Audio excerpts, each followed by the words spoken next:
Alhamdulillah wassalatu wassalamu ala rasulillah. Kita lanjutkan fikihnya. Al-aqsalul mustahabbah, mandi yang disunnahkan.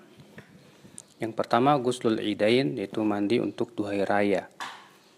Memang tidak ada hadisnya, akan tetapi terdapat riwayat dari Ali bin Abi Thalib bahwa ada seseorang bertanya tentang mandi yang disunnahkan. Beliau berkata, iktasil kulla yaumin in syi'ta, kalau kamu mau silahkan mandi setiap hari. Ia berkata, tidak, maksudnya mandi yang disunahkan.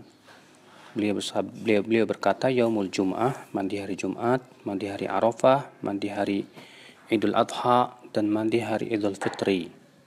Diriwayatkan oleh Imam Baihaqi dengan sanad yang sahih.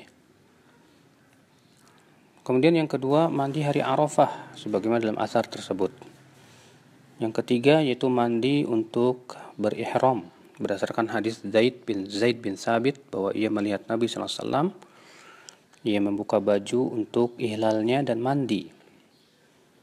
Ini hadis tersebut diriwayatkan oleh Imam Daraqutni, Al-Hakim, dan Al-Hakim berkata sahih sesuai dengan syarat Bukhari dan Muslim. Akan tetapi Syekh Albani berkata hadis ini tidak sesuai dengan syarat Bukhari dan Muslim, namun ia sahih. Dan juga dari perkataan Ibnu Umar, inna minas sunnati an yaktasila idza arada an yuhrim wa idza arada an yadkhula Makkah. Ya, termasuk sunnah adalah seseorang mandi apabila hendak berihram dan mandi ketika hendak masuk Makkah. Diriwayatkan Imam Ad-Darqutni. Dan hadis yang pertama tadi ya riwayat Tirmizi ya. Kemudian yang keempat, yaitu mandi ketika hendak masuk Makkah. Sebagaimana dalam riwayat Ibnu Umar tadi disebutkan, bahwa termasuk sunnah adalah mandi apabila hendak masuk Makkah. Dan Nabi SAW melakukan hal itu. Yang kelima, yaitu mandi bagi orang yang memandikan mayat. Berdasarkan sabda Nabi SAW, man ghassala mayitan falyaktasil, wa man hamalahu falyatawadda. Siapa yang memandikan mayat, hendaklah ia mandi. Dan siapa yang menggotongnya, maka hendaklah ia berwudu.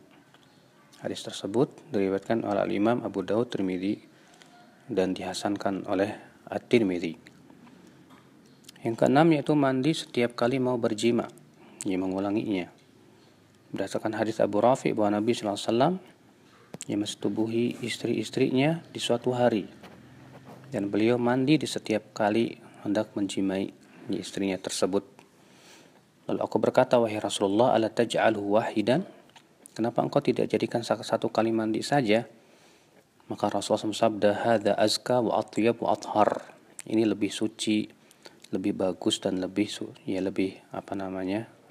baik.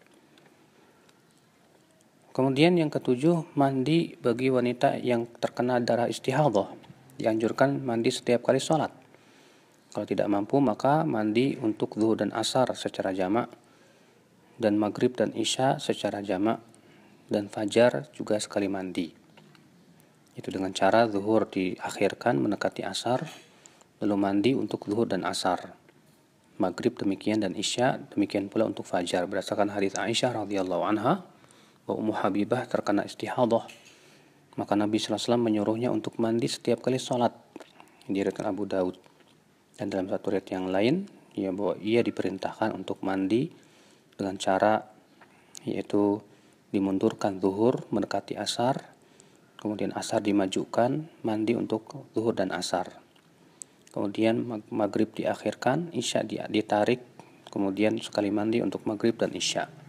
Dan sekali lagi mandi untuk salat subuh. Kemudian disunahkan mandi ketika setelah menguburkan orang musyrik. Sebagaimana Rasulullah menyuruh Ali bin Abi Thalib untuk menguburkan pamannya Abu Thalib yang mati dalam keadaan musyrik.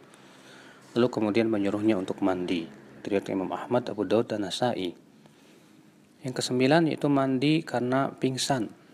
Maka disunahkan orang yang pingsan setelah ketika dia sadar untuk mandi. Berdasarkan hadis Aisyah bahwa Rasulullah SAW di saat sakitnya menuju kematian beliau mandi, kemudian pingsan, kemudian mandi lagi, kemudian pingsan, kemudian mandi lagi. Setiap kali beliau pingsan, beliau mandi.